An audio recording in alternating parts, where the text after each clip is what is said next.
Assalamualaikum warahmatullahi wabarakatuh. Salam sejahtera.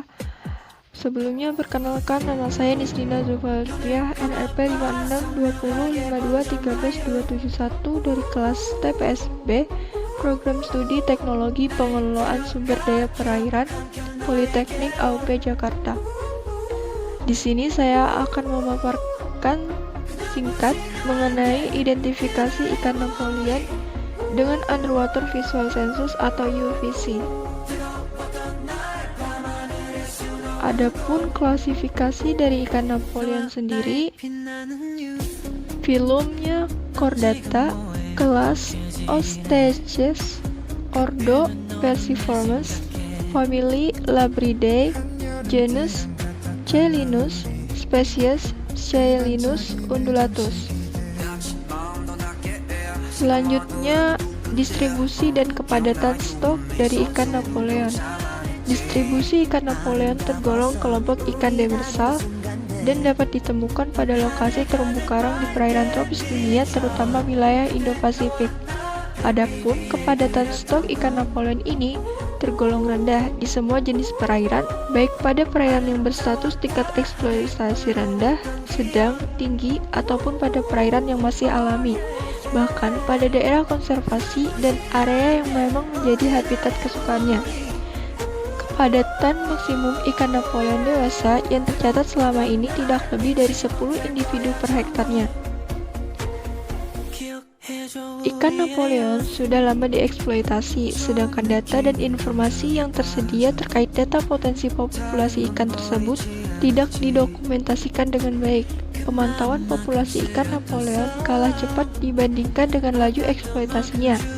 Hal ini disebabkan luasnya wilayah perairan laut yang harus disurvei populasinya dan terbatasnya jumlah tenaga peneliti yang tersedia. Untuk mengantisipasi hal tersebut, diperlukan langkah-langkah konkret, sehingga data dan informasi tentang potensi Napoleon dapat tersedia sebagai dasar dalam penyusunan kebijakan dan pemanfaatan berkelanjutan ikan Napoleon di Indonesia. Salah satunya ialah dengan melakukan pemantauan atau Underwater Visual Census, di mana teknik pemantauan populasi dengan metode Underwater Visual Census ini penting dalam rangka mendukung peningkatan aktivitas survei dan monitoring di Indonesia. Hal ini juga sebagai upaya untuk mengkaji status populasi ikan Napoleon di wilayah penangkapan intensitas tinggi. Data dari metode UVC ini dianggap valid dan mendapat kesepakatan internasional karena telah dirinci dan distandarisasi oleh Pat Collin dan Von Sadovy dari The Coral Reef Research Foundation. Rekomendasi pemanfaatan UVC ini berkenaan dengan isu-isu seperti mudahnya identifikasi jenis tunggal serta persyaratan alat yang sesuai dengan pelatihan yang sederhana. Selain itu, panjang lintasan sensus harus dipenuhi dan ini penting untuk menyediakan estimasi kepadatan biota yang bersifat representatif bagi wilayah yang dikaji. Survei populasi ikan Napoleon di alam dengan teknik UVC sebagai metode yang terpilih adalah lebih bertumpu pada kemampuan pencacah atau observer pada pengenalan subjek ikan secara langsung pada habitatnya.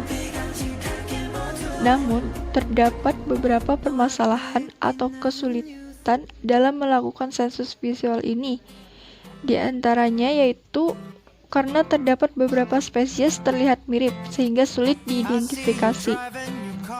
Selain itu, terdapat siklus hidup yang tidak terlihat. Kemudian, kegiatan sensus ini dapat menarik perhatian predator perairan seperti hiu, sehingga dapat mengganggu jalannya sensus itu sendiri. Adapun langkah-langkah yang perlu diambil sebelum melakukan sensus di lapangan, yaitu gunakan foto-foto ikan Napoleon untuk belajar mengenalinya lebih baik. Gunakan video film tentang kehidupan alami Napoleon di habitat aslinya. Gunakan bantuan nelayan penangkap ikan Napoleon.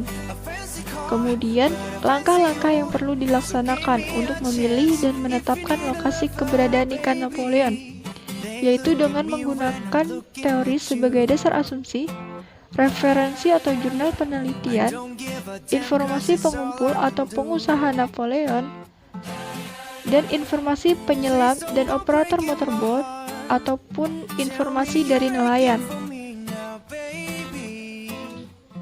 Identifikasi ukuran ikan secara visual. Ukuran ikan Napoleon adalah data penting untuk mengklasifikasikan stadium ikan, apakah termasuk juvenil, dewasa, atau tua. Ukuran tubuh ikan sama pentingnya dengan ukuran populasi individu. Hanya dengan ukuran tubuh ikan, informasi tentang distribusi populasi, kelompok umur, dan parameter populasi lainnya dapat diketahui. Ya, sekian dari saya. Mohon maaf apabila terdapat kekurangan ataupun kesalahan. Terima kasih. Wassalamualaikum warahmatullahi wabarakatuh.